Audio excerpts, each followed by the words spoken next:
A Fundamental Wesleyan Commentary on Romans. Video 1. Foreword. Almost all serious-minded Bible readers agree that Paul's letter to the Romans is probably the deepest book of the New Testament. No Christian reader can ignore it. All pastors feel compelled to turn to it repeatedly for texts on which to preach to their congregations. Therefore, any help that can be given on this all-important book will surely be gratefully accepted. There are several excellent commentaries available. One of the fullest is the series of sermons preached by Dr. Martin Lloyd-Jones over many years in the City of London.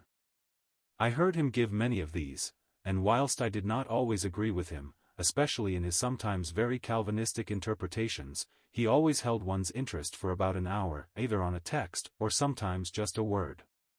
He was of the Puritan school. The Puritans held to a formula of the right of private judgment, that is, that there was room for differences of interpretations on secondary truths. However, they were not always so faithful in carrying that principle out. But, on this premise there can be room for differences of views. My very good friend Vic Reasoner has done a gigantic job producing this present work. Here you will find a whole range of both rare and excellent Arminian scholars, men of the caliber of Wesley, Clarke, Watson, Benson, Coke, Sutcliffe, Whedon, and many others, of a much older generation. But also many scholars of more recent times, such as Lloyd-Jones and Stott. Yet the book is not merely a collation of these men and others. The commentary is Vic's, and his scholarship comes shining through at every turn. There are several features about this commentary that I want to commend. First, there is its size, that is, the volume of the work. This is a very large book indeed. As I have perused it, I've been amazed to discover how full and rich it is, covering almost every phrase of the epistle. None of the problem passages have been ignored, all have been given their due treatment. Then there is the quality. I have been impressed with the depth of treatment that has been afforded the respective truths. You will not necessarily agree with every interpretation, but that it has been carefully treated is patently obvious. There are very few commentaries with this depth of treatment. I am certain it will come to be viewed as a major work on Romans. It cannot fail to give a rich source of help to the reader. It has become obvious to many that people of the Arminian persuasion have not been as diligent in their studies as those of the Calvinistic school. We have too often emphasized feelings at the expense of facts, and men are saved by facts, not their feelings. We need to return to a much more biblical pattern of preaching, and this book will help us to do this. I pray that God's full measure of blessing will accompany these volumes as they circulate. May they enlighten and enrich every Bible teacher and preacher, and may many congregations be brought into the fullness of the gospel of Christ. Yours in his service, Douglas A. Crossman. Retired International Evangelist, International Fellowship of Bible Churches. It has been said by many critics of Methodism that Methodists are short on scholarship, and therefore, it is implied that what Methodists believe is not grounded in Scripture or biblical research. This is not the case. The 1800s saw many Methodist scholars write commentaries in addition to many other works. For example, in the early 1800s, Thomas Coke wrote his commentary on the Bible. In 1815, Joseph Benson's commentary of the Bible was published. By 1825, Adam Clarke finished his commentary on the Bible, which would become the standard commentary for preachers of many different denominations of that day, as well as for us who love the Lord today. By 1834, Joseph Sutcliffe had written his commentary on the Bible.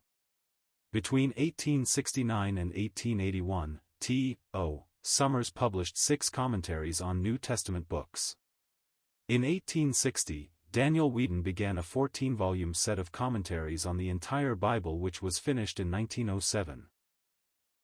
From 1867 to 1887, John McClintock and James Strong produced their massive, 12-volume Cyclopedia of Biblical, Theological, and Ecclesiastical Literature.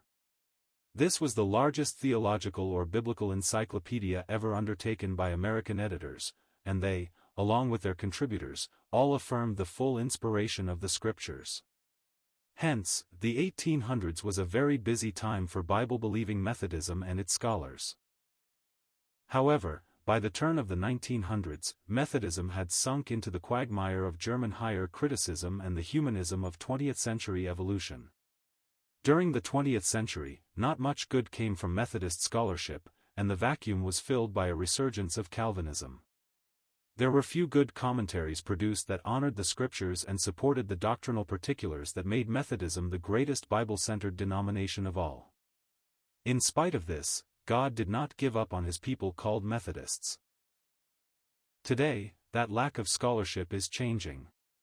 There is a stirring among many to begin anew, to learn from the Bible-believing Methodist preachers and scholars from the past, and to be purified by the same holy fire that touched the heart of Mr. John Wesley. Because of this renewed interest in our Methodist theological heritage, God has raised up men like Dr. Vic Reasoner to help fill this void. Dr. Reasoner is a well-known leader, scholar, and conference speaker in the Bible-believing Methodistic circuits. He has produced many books. His last book, The Hope of the Gospel, An Introduction to Wesleyan Eschatology, is a classic study of the contribution of Methodism to Bible prophecy.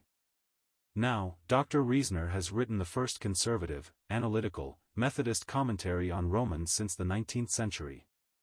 Like Sutcliffe, Clark, Benson, and the others, he not only has a strong conviction on biblical inerrancy, but he does not wince from his Methodist Arminian sentiments as do some contemporary Wesleyan writers.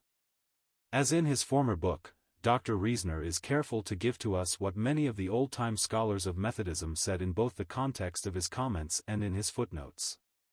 He has spent a lot of time traveling to universities and seminaries to gain a greater knowledge of these writers. I should hasten to say that Methodists are not the only writers that he researched, as you will presently discover. For the pastor, this commentary will be a blessing. What he says is clear and easy to follow because Dr. Reasoner is a pastor and understands the heart and needs of pastors. While he does not occupy a place in the ivory towers of academia, the scholarly among us will enjoy his usage of the Greek and his ability to sort through the smog of higher criticism, as well to find the simple truth and meaning even in the difficult verses. There is still one greater reason for commending this work to you. In the years that I spent in fellowship with Dr. Reasoner, I have known him to be simple, honest, and serious, attributes not found in many writers today. He is always willing to answer any question that a pastor may have. His loyalty for Bible-believing churches, particularly Methodistic churches, is well recognized and respected. His love for the Scripture is obvious and known in the circles that he frequents. His strength is his indomitable spirit and zeal for the Lord. He looks at his labors as a service and not for personal gain. Therefore, I commend this work to you.